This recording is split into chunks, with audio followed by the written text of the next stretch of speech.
This video is going to be a twofer video. Not only do I get to make a video to post on YouTube, I'm making a birthday present for my wife. This is called a heart box. It's a Sue Mey pattern.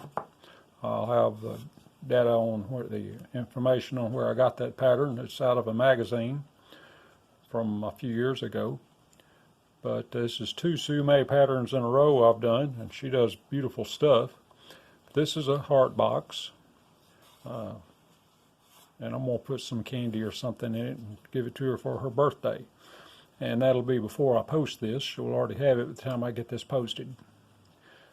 So if you'll stay tuned, I'll cover the pattern and the material and show you how I cut that and glued it together. It's just a very straightforward project. So stay tuned and I'll show that to you. Now here's the pattern, and I've got them mounted. It's the long side, the short side. This is the handle for the lid. I've got the lid already cut out. There's a story behind that. And I got these two pieces. I cut those on the table saw anyway. That's for the bottom of the box and the piece that goes underneath the lid. But I've readjusted here on my material.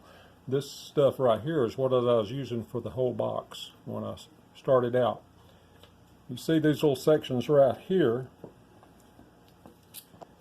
Right in here, you've got a big end on these, and then a tiny little piece attaching it to the rest of the piece. And I should have paid attention to that when I was cutting. That material didn't hold up real well in that, because if you get the grain going across that the wrong way as you're cutting, it will snap. And that's what happened. I got right here. I cut the center part out, and then I got to this one. Well, it snapped before I got around it. And it's something I've learned. I've never mentioned that. When you get something like that, you need to cut the base lash. You need to make sure you get all of it cut out around, so you got some support, so you're not getting leverage against that little small spot right there. And they're in different directions, so one or two of them's bound to be in the direction of the grain. And if the grain's running across, it'll break really easily. Of course, there are other ways around that. You could layer it between to give it support. But if you start and cut the outer part first and cut this lash, then you're not putting stress on it as you cut. So that's what I'm going to do with this. I'll show what I'm talking about when I get to that. I'm going to cut those first in case I mess one up and I have to start over. So anyway, I got to drill these again. I got started, but I didn't get very far. So here we go again. I'm going to drill these and we'll get started cutting on them.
Well, it's all cut out. I have cleaned the fuzzies off of them, made sure they were of equal dimensions and square and true to each other, both the sides and the ends, and that they matched what's going to be the floor. So I'm going to start gluing these together. This goes in this fashion, and so you do that. And then you got another one of these pieces that goes on the bottom of the lid, and that's the lid. I haven't glued that together yet. I haven't even finished getting all the tape off it. And then you got a piece that goes on the bottom of the lid that sits down inside there. So I'm going to start gluing this and see if I can get it lined up and straight where it'll all look good.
No, I don't hear it. So here's basically the finished product. We still got to put a finish on it, but the weather is really bad today and tomorrow, and I don't spray in the house, so I'm going to put a sealer on it in a couple of days. This is a birthday present for my wife, and we're about a week away from her birthday, so I've got time to do that. What I did do to get this bottom piece on this lid centered properly is I use these two little pieces, and they fit down in the box. Put them in the right way. Fit down in the box and help that piece up proud, but still within the confines of the walls of the box, so that it would be centered. And I was able to then put this on top of that and make the outside line up with the outside of the box. And it worked out really well. And you can put it either way, and it fits just fine. I rounded the top of that a little bit. Originally, this is cherry right here. Originally, I used the same material there that I used here and in the bottom. But this is a little softer wood. It just didn't hold up in these little, what I call swirls. These things would break off. So I did use a different technique. You see in the video, I tried to cut the outer edge of that before I cut the base of it. But this wood held up, the cherry held up a little better. It's a little tougher wood. So that's pretty much the project, other than putting a sealer on it. And it'll be a couple of days before I can do that. So we're going to call that good for now. Thank you for watching, and I hope to see you in the next video. If you're not subscribed, hit the subscribe button, and I hope you like this and hit the like button. Thanks for watching.